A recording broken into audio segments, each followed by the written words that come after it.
중국 진나라 때 여상이 지은 병서 육도 삼락을 방송하려 하였으나 학문이 너무 난해하여 고사성어로 바꿔서 방송하기로 했습니다. 중국을 배경으로 한 고사성어이기 때문에 우리가 많이 쓰고 있는 고사성어의 유래를 시리즈로 방송하도록 하겠습니다. 수서양단이라고 있습니다. 어떤 일을 할 때 쭈삣쭈삣거리고 주저하여 쾌히 실행하지 못하는 뜻을 말합니다. 전한 제4대 경제 때부터 제5대 무제에 걸쳐서 서로 호족수가 되어 티격태격 싸움을 거듭하던 중 위나라 기후 두영과 무안후의 전분의 두 사람이 있었습니다. 위 기후는 경제의 제3대 문제의 오천이고 무안후는 황후의 동생이었습니다. 다같이 한실로서 관계가 깊은 사이였습니다. 전분이 어렸을 때 두영은 이미 대장군이 되어 있었고 경제의 말년에는 전분도 상당히 출세를 하였습니다. 경제가 죽은 후에는 무안후가 재상이 되었고 위 기후는 점차 사양화되어 갔습니다. 이 두 사람이 결정적으로 견훤의 사이가 된 것은 위 기후가 사고를 둘러싸고 두 사람 사이에 다 자기의 정당성을 인정받고자 경제에게 나아가 입이 모자랄 정도로 상대를 헐뜯었습니다. 두 사람의 호소를 받은 경제는 판단을 내리지 못하고 신하에게서 누가 옳은가를 물었습니다. 관리의 죄를 규명하는 소임의 장인 어사대부가 말합니다. 양쪽이 다 일리가 있어 판단하기가 곤란합니다. 따라서 폐하의 재단을 바랄 뿐입니다. 이때 통속하고 있던 내리인 정은 처음에 위기후의 편을 들었는데 형세가 불리한 것을 보고 뚜렷한 의견을 말하지 않았습니다.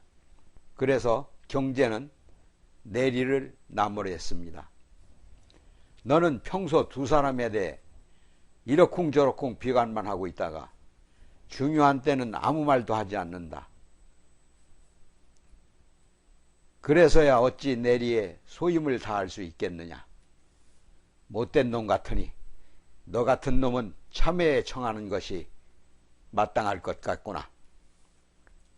정은 황공하여 오직 고개만 떨구고 있었습니다.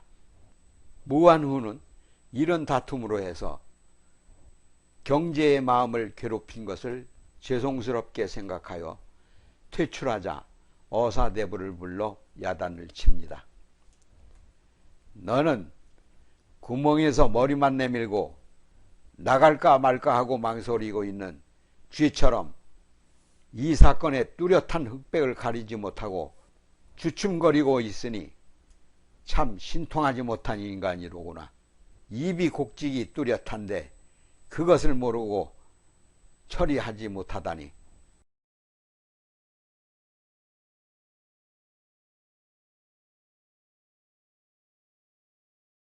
야단을 맞은 어사가 죄송해서 잠시 생각하고 있다가 말했습니다. 명안이 옵니다. 우선 재상 자리에서 물러나는 것이 좋을 것 같습니다. 그래서 이렇게 말씀하십시오. 위나라를 나쁘게 말하고 고집을 세워 폐하께 심려를 끼친 점 진심으로 죄송스럽게 생각하며 삼가 책망을 기다리겠나이다.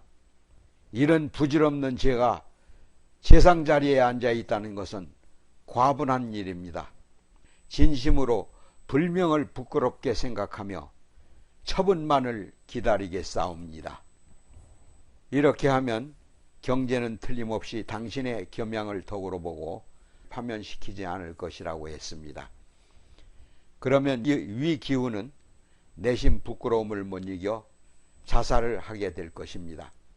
두 분이 서로 욕하고 험담하는 것은 아름답지 못한 것이라고 생각됩니다. 무한우는 과연 그럴듯 싶어 그대로 했습니다. 어사가 말한 대로 무한우는 파면은커녕 도리어 경제의 신임이 두터워졌습니다. 한편 위의 기후는 이제까지의 일을 조사당하고 문제의 중심이었던 관부장군의 일족이 전부 처형되고 곧 이어 위기후도 똑같은 꼴을 당해 이 싸움은 일단 무한우의 승리로 끝났습니다.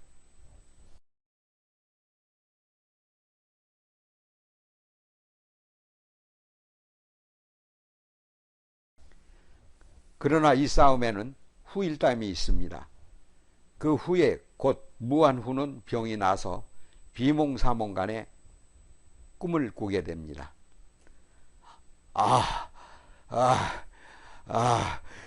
용서해라. 내가 나빴어. 하고 외치기 시작했습니다. 무당에게 보인즉 이 병은 앞서 원한을 품고 죽은 위기후와 관부의 원혼이 붙어 무한우를 죽이려고 하는 것이라고 말했습니다.